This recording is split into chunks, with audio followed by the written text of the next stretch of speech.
Que Jesus Cristo te abençoe, o nosso Deus e o Santo Espírito. Aqui de volta no canal para lermos hoje Carta aos Hebreus, capítulos 1 ao 4.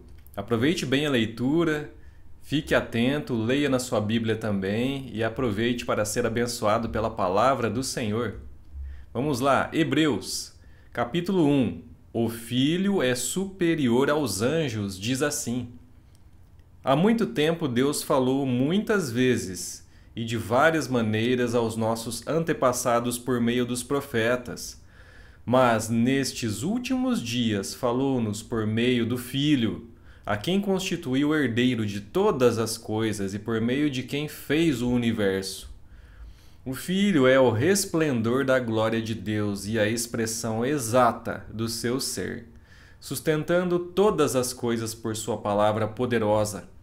Depois de ter realizado a purificação dos pecados, ele se assentou à direita da majestade nas alturas, tornando-se tão superior aos anjos quanto o nome que herdou é superior ao deles.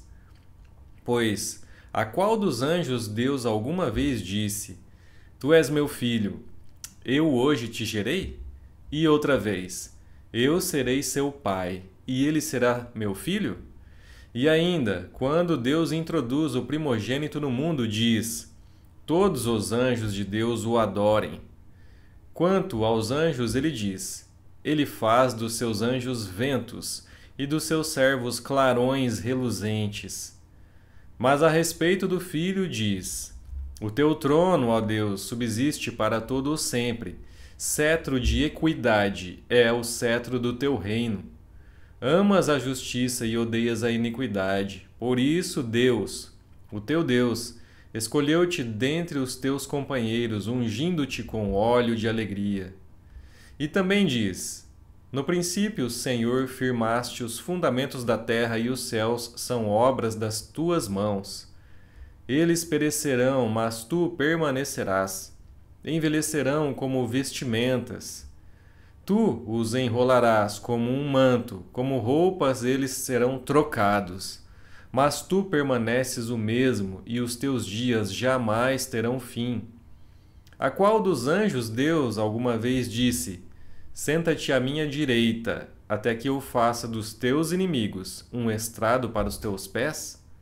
Os anjos não são, todos eles, espíritos ministradores enviados para servir aqueles que hão de herdar a salvação? Capítulo 2. O perigo da negligência, diz assim. Por isso é preciso que prestemos maior atenção ao que temos ouvido, para que jamais nos desviemos. Porque se a mensagem transmitida por anjos provou a sua firmeza e toda transgressão e desobediência recebeu a devida punição, como escaparemos se negligenciarmos tão grande salvação? Essa salvação, primeiramente anunciada pelo Senhor, foi-nos confirmada pelos que a ouviram. Deus também deu testemunho dela por meio de sinais, maravilhas, diversos milagres e dons do Espírito Santo distribuídos de acordo com a sua vontade. Não foi a anjos que ele sujeitou o mundo que há de vir, a respeito do qual estamos falando, mas alguém em certo lugar testemunhou dizendo: Que é o homem para que com ele te importes? E o filho do homem para que com ele te preocupes? Tu o fizeste um pouco menor do que os anjos e o coroaste de glória e de honra. Tudo sujeitaste debaixo dos seus pés. Ao lhe sujeitar todas as coisas, nada deixou que não lhe estivesse sujeito. Agora, porém, ainda não vemos que todas as coisas lhe estejam sujeitas. Vemos, todavia, aquele que por um pouco foi feito menor do que os anjos, Jesus, coroado de honra e de glória por ter sofrido a morte, para que, pela graça de Deus, em favor de todos, experimentasse a morte. Ao levar muitos filhos à glória, convinha que Deus, por causa de quem e por meio de quem tudo existe, tornasse perfeito, mediante o sofrimento, o autor da salvação deles. Ora, tanto o que santifica quanto os que são santificados provém de um só. Por isso Jesus não se envergonha de chamá-los irmãos. Ele diz: Proclamarei o teu nome a meus irmãos, na assembleia te louvarei. E também, nele porei a minha confiança. Novamente ele diz: aqui estou e com os filhos que Deus me deu.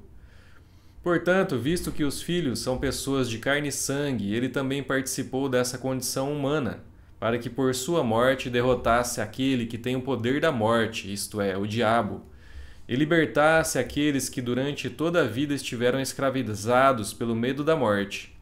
Pois é claro que não é a anjos que ele ajuda, mas aos descendentes de Abraão.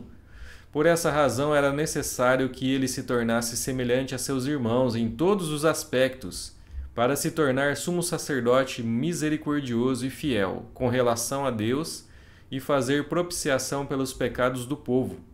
Porque, tendo em vista o que ele mesmo sofreu quando tentado, ele é capaz de socorrer aqueles que também estão sendo tentados.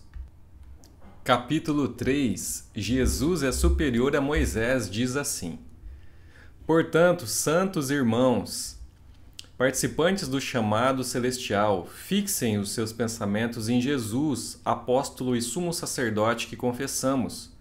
Ele foi fiel àquele que o havia constituído, assim como Moisés foi fiel em toda a casa de Deus. Jesus foi considerado digno de maior glória do que Moisés, da mesma forma que o construtor de uma casa tem mais honra do que a própria casa. Pois toda casa é constituída por alguém, mas Deus é o edificador de tudo. Moisés foi fiel como servo em toda a casa de Deus, dando testemunho do que haveria de ser dito no futuro.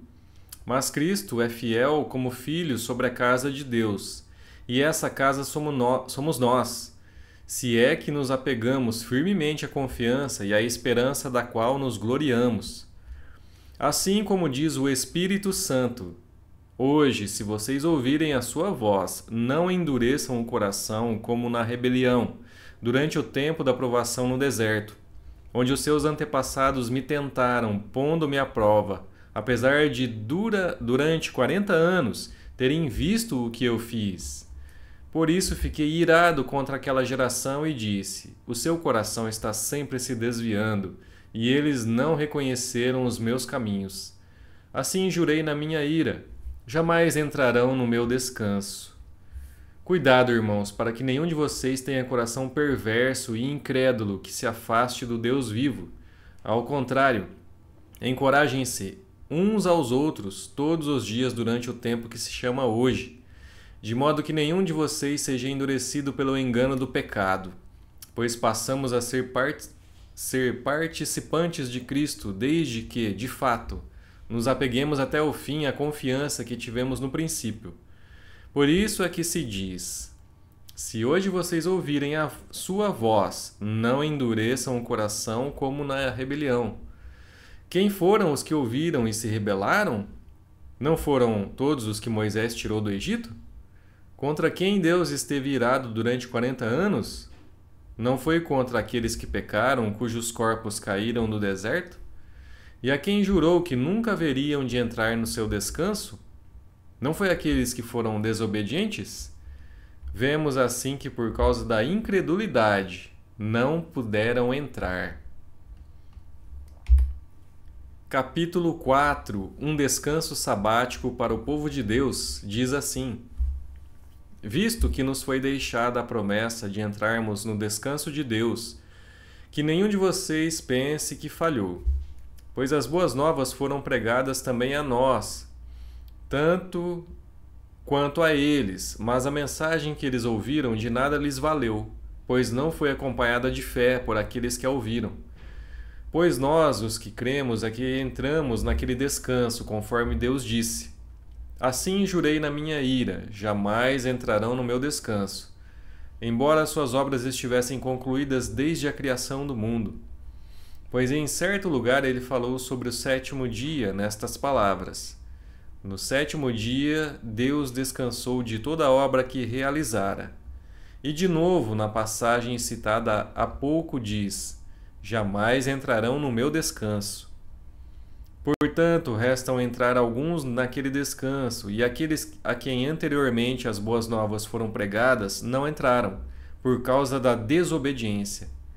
Por isso, Deus estabelece outra vez um determinado dia, chamando-o hoje, ao declarar muito tempo depois, por meio de Davi, de acordo com o que fora dito antes: Se hoje vocês ouvirem a sua voz, não endureçam o coração. Porque se Josué lhes tivesse dado descanso, Deus não teria falado posteriormente a respeito de outro dia. Assim, ainda resta um descanso sabático para o povo de Deus, pois todo aquele que entra no descanso de Deus também descansa das suas obras como Deus descansou das suas. Portanto, esforcemo-nos por entrar nesse descanso, para que ninguém venha a cair, seguindo aquele exemplo de desobediência. Pois a palavra de Deus é viva e eficaz, e mais afiada que qualquer espada de 2 gumes. Ela penetra até o ponto de dividir alma e espírito, juntas e medulas, e julga os pensamentos e as intenções do coração. Nada em toda a criação está oculto aos olhos de Deus. Tudo está descoberto e exposto diante dos olhos daquele a quem havemos de prestar contas. Portanto, visto que temos um grande sumo sacerdote que adentrou os céus, Jesus, o Filho de Deus, apeguemo-nos com toda a firmeza à fé que professamos, pois não temos um sumo sacerdote que não possa compadecer-se das nossas fraquezas, mas sim alguém que, como nós, passou por todo tipo de tentação, porém sem pecado. Assim, aproximemo-nos do trono da graça com toda a confiança, a fim de recebermos misericórdia e encontrarmos graça que nos ajude no momento da necessidade. Terminamos os 4 capítulos de hoje da Carta aos Hebreus. Espero que você tenha aproveitado e já fica o convite para estarmos aqui amanhã novamente no canal e lermos os próximos 4 capítulos. Deus te abençoe. Até lá!